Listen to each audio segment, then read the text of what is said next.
Swastiastu, selamat datang di channel Sunde Suluh Dunia Hindu. Kali ini Sunde akan mengajak Anda semua untuk mengenal, mengetahui rahasia hadirnya energi kehidupan dalam upacara tradisi Bali. Bagaimana bija bisa tumbuh dalam upacara? Berikut kajian berdasarkan Samkhya. Apakah Anda pernah menyaksikan bija dalam persembahyangan bisa tumbuh? Jika ya, berikan komen di bawah ini.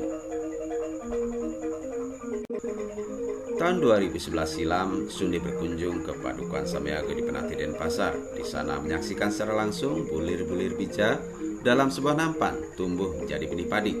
Konon bija tersebut berasal dari Pura Gua Raja di Besakih yang saat itu telah melangsungkan upacara.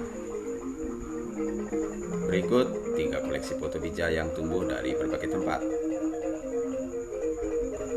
Sebelumnya Sunde hanya mendengar cerita saja jikalau tape yang sudah difermentasi juga bisa tumbuh, dan itu juga terjadi saat upacara yatnya terjadi di daerah Gianyar. Ada juga berita bija tumbuh dalam Arca Linggayoni di Pura Batu Raya Karangasem saat dilaksanakan Piodalan Selasa 17 September 2019 silam.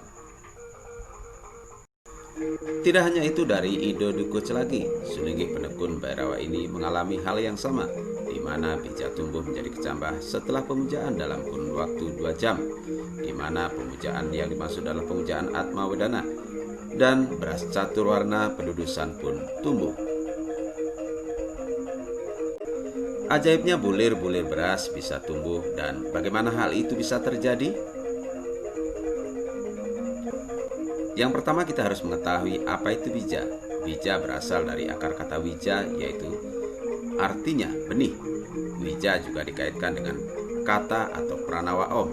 Om juga disebut wija aksara sebagai aksara Brahman yang tertinggi. Mebija dilakukan setelah mentirta, ibarat menanam benih, lahannya harus bersih agar benih itu bisa tumbuh dan berkembang. Jadi mebija juga bermakna menumbuh kembangkan benih kesiwaan dalam diri, menumbuhkan sifat kedewataan agar mampu mengatasi sifat-sifat keraksasaan. Kisah orang suci yang menghidupkan kembali yang mati pernah terjadi di abad ke-16. Pada karya Ekadasa Rudra yang dilaksanakan pada Purnamaning Sasi Kedasa tahun Saka 1437 atau tahun 1515 Masehi, beliau adalah Brahmana Keling yang kemudian dikenal dengan Dalem Sidekari. Simak kisah lengkapnya dalam kisah Topeng Sidekari. Adapun kekuatan beliau adalah ketika itu sulit sekali mencari ayam putih, dan ayam yang sebelumnya berwarna selain putih dikatakan berwarna putih oleh beliau seketika berubah warna menjadi putih. Ada juga pohon kelapa yang kering, layu tanpa buah seketika berbuah menjadi subur dan hijau serta sangat lebat buahnya. Begitu juga pohon pisang yang sudah layu dihidupkan kembali dan berbuah lebat. Hama tikus, wereng, walang sangit, ulat, dan sebagainya lenyap seketika. Masyarakat yang diserang wabah penyakit seketika menjadi sehat. Sebelumnya juga beliau menghidupkan pepohonan di Madura. Menghidupkan yang mati adalah sesuatu yang ajaib dan mustahil dilakukan oleh manusia. Namun Samkhya mampu menjelaskannya. Ranah atau wilayah ajaib itu dapat dijelaskan oleh sastra Samkhya oleh Maharshi Kapila. Sangat sulit beras atau bija yang sudah dikupas kulitnya bisa tumbuh, meskipun konon ada yang pernah melakukan percobaan dengan merendam bija dalam alkohol juga bisa tumbuh. Namun bija dalam persembahyangan direndam dalam air dan bukannya alkohol. Sunde tertarik dengan 2 sloka berikut yang menuntun untuk menemukan rahasia ajaib tumbuhnya bija dan tape saat upacara yatnya. Anat Bhawanti Bhutani Parjaniat Anat Sambawah yatnya Bhawati Parjani yatnya Karma Samud Bawah. Dari makanan adanya makhluk hidup. Makanan ada dari air hujan. Air hujan terjadi karena yatnya, dan yatnya datangnya dari karma. Bhagavad Gita ayat 3 sloka 14. Makanan adalah sumber dari kehidupan dan bija adalah juga makanan. Jadi bija secara hukum alam sangat mungkin menjadi makhluk, namun dengan serangkaian persyaratan. Bhagavad Gita ayat 3 sloka 15 memberikan jawaban misteri bagaimana makanan berubah menjadi makhluk hidup. Karma Brahmad Bawamidi Brahmaksara Samudbhawan Tasmat Sarva Gatam Brahma Nityam Yatnyi Pratistita. Ketahuilah bahwa kegiatan kerja atau karma itu dari Brahma yang abadi. Oleh karena itu, Brahma yang melingkupi semuanya ini senantiasa berkisar di sekitar yatnya. Jika disimpulkan, maka dari karma lahirnya yatnya yang dilakukan oleh Prajapati yang adalah Brahma itu sendiri. Yatnya menyebabkan hujan, hujan menimbulkan makanan. Disinilah kuncinya, di mana Stanley Miller membuktikannya. Uap air, metana, amonia, gas hidrogen, dan karbon dioksida dimasukkan ke dalam tabung percobaan. Tabung tersebut kemudian dipanasi dengan listrik 70.000 volt untuk mengganti halilintar saat hujan. Dan apa yang terjadi?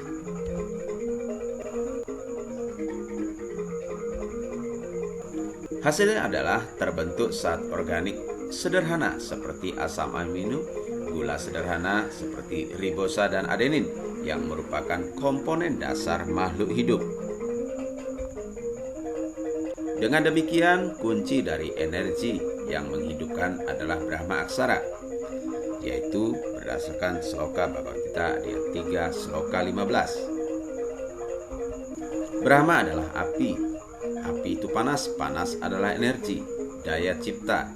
Aksara artinya kekal, tidak pecah, tidak dapat dibagi, sejalan dengan hukum kekekalan energi, di mana energi tidak dapat diciptakan dan dimusnahkan, tetapi dapat diubah dari satu bentuk ke bentuk lainnya. Brahma yang kekal berada di sekitar yatnya, energi yang sangat besar namun begitu halus yang mampu memberikan kehidupan. Energi prana yang maha suci ketika benar-benar hadir, segala sesuatu bisa terjadi, yang mati pun bisa tumbuh, seperti yang pernah terjadi pada masa Brahmana Keling yang dikenal dengan dalam Siddhakarya.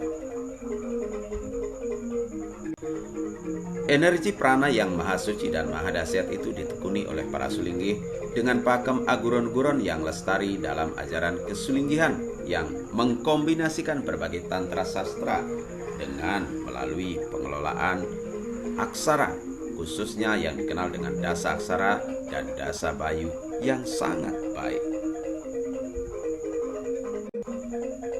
Di antara Brahmaksara atau energi abadi yang ditekuni, yang cukup terkenal adalah Panca Brahma yang bersumber dalam lontar kuno Bonakosa, yaitu Om Sabata Ai, yang merupakan bijaksara dari Sadijata, Bamadewa, Tatpurusa, Agora, dan Isana. Dikenal pula Pancaksara Mahamerta yang merupakan sumber kehidupan yang agung, yaitu Nama Shivaya yang merupakan bijaksara dari Maheswara, Rudra, Sangkara, Sambu, dan Siwa. Ong Sang Bang Tang Ang Ing Nang Mang Sing Wang yang disebut dengan Eka Dasa Aksara yang sangat dikenal sebagai aksara Dewata Nawasangga dalam agama Hindu di Bali, membentuk teratai berkelopak 8 melambangkan Asta Iswarya. Dengan posisi aksara yang simetris, Eka Dasa Aksara ini akan membentuk bangunan piramid. Seperti diketahui, piramid adalah bentuk bangunan yang paling besar energinya, di mana Sang berada di timur, Bang di selatan, Tang di barat, kemudian Ang di utara. Disusul dengan aksara Nang di tenggara, Mang di barat daya, Sing di barat laut, Wang di timur laut, dan kemudian Ing di bawah, dilanjutkan Omkara di tengah, dan yang pada puncak dari piramid. Jika melihat Meru, kita akan paham bahwa bentuk Meru menyerupai piramid bersusun, yang mana hal serupa juga terjadi dalam bentuk bangunan pagoda. Meru juga terkait dengan aksara, di mana aksara merupakan lambang dari energi abadi. A artinya tidak, ksara artinya pecah. Jadi aksara artinya abadi, tidak pecah.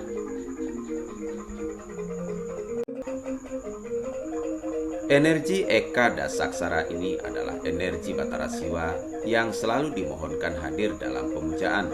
Energi kekal inilah yang menjadikan Bali menjadi semakin metaksu atau bersinar. Yang menjadi pertanyaan adalah bagaimana membuktikannya. Agama adalah ranah kepercayaan yang sulit untuk dibuktikan secara ilmiah. Namun setidaknya kita dapat mendengar pengalaman dari para pelaku yatnya tentang hal-hal di luar nalar agar kita bisa sedikit menguak tabir keyakinan yang kita lakoni. Seperti dalam tulisan dengan judul Payung Awan Berlapis Gunung Agung Stana Batara Giripati. Dikisahkan atau diceritakan bahwa pada Piodalan di salah satu pura di Kota Bontang yang bertepatan dengan Hari Saraswati, pada malam harinya sang pemangku mekemit seperti pada waktu-waktu sebelumnya. Diceritakan bahwa sang pemangku mengalami mimpi. Dari Korea Agung terlihat ada seorang berpakaian kuning dan saat itu dia langsung tahu kalau orang itu berasal dari negeri Cina. Seorang master Palun yang kemudian kalau tidak salah dikenal dengan Master Palundapa. Terlihat sang maestro tiba di depan pintu masuk mandala utama. Sang maestro pun terdiam, kemudian memandang langit. Sontak ia pun melihat ke langit. Terlihat pusaran seperti payung berputar ke kiri. Pusaran awan payung itu mengandung energi yang sangat besar. Kemudian Yogi Waskita ini pun bergumam, ternyata ini penyebab adanya energi maha besar itu turun ke bumi. Yang ia maksudkan adalah Piodalan. Saat nyejer Ide Betara melinggih pada Balai Pelik, ternyata payung awan dengan energi besar berada di atas pura seperti payung raksasa. Terlihat sang maestro Palun berdiri sambil menyerap menikmati energi ini. Energi besar yang mengusik meditasinya dari tempat yang jauh. Negeri Cina dan Kalimantan jaraknya cukup jauh, tetapi seorang yogi seperti beliau ini mampu merasakan sesuatu yang membuatnya penasaran. Yatnya yang leluhur kita wariskan ternyata luar biasa, membawa prana maha agung. Ketika hati kita melaksanakan dengan ketulusan, jika seorang Master Palun sekelas beliau ini yang pengikutnya begitu banyak sampai tertegun dengan energi yang dihasilkan dari yatnya, mengapa kita harus meragukannya? Sudah yakin ada banyak pengalaman religius dari para penekun upacara tradisi Bali maupun Nusantara, namun jarang yang mau mengungkapkannya. Demikian keajaiban yatnya, rahasia hadirnya energi kehidupan dalam upacara tradisi Bali. Semoga bermanfaat dan memberikan informasi yang baik demi menjaga kelestarian kelangsungan tradisi Bali.